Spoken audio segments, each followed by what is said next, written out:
বাংলাদেশ আবার স্বাধীন হয়েছে।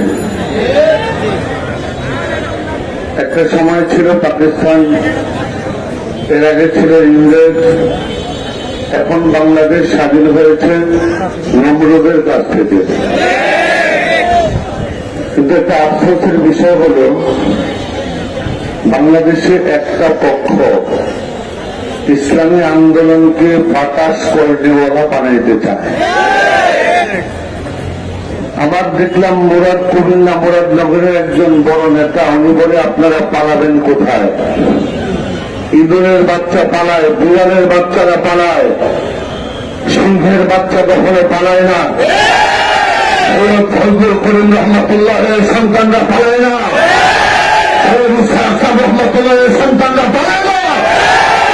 আমরা অতীতেও পালাই নাই, জেল খেটেছি, ঘর ছেড়েছি, আমরা এই উদযাপন করতে পারি নাই, কিন্তু দেশ ছাড়ে নাই, বেতন তারা তৈরি করি নাই।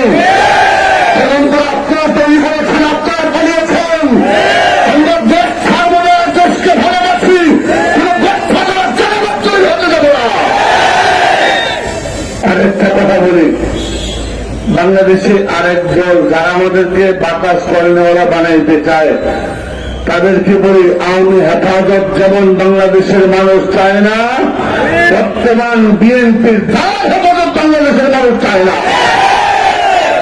নজর ভিত্তিক নির্বাচন, নজর ভিত্তিক দল যা করেন তাদের তলানি খুঁজে পাওয়া যাবে না। ইসলামী আন্দোলনের গোড়া খুঁজে পাওয়া যায়।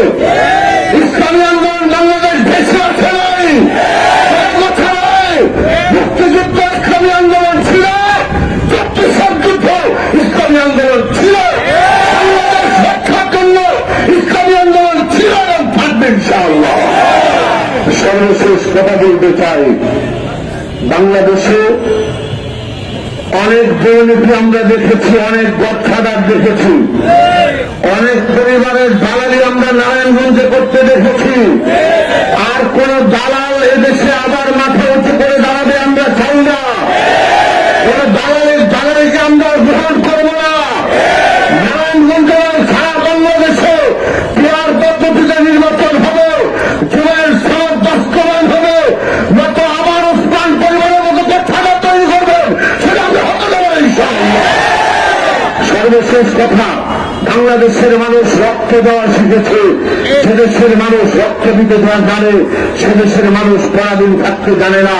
আমরা আর কোন দেশেও কোন দলের নজর ভিত্তিক নির্বাচন করে পরাধীন থাকবো না ইনশাআল্লাহ। এবার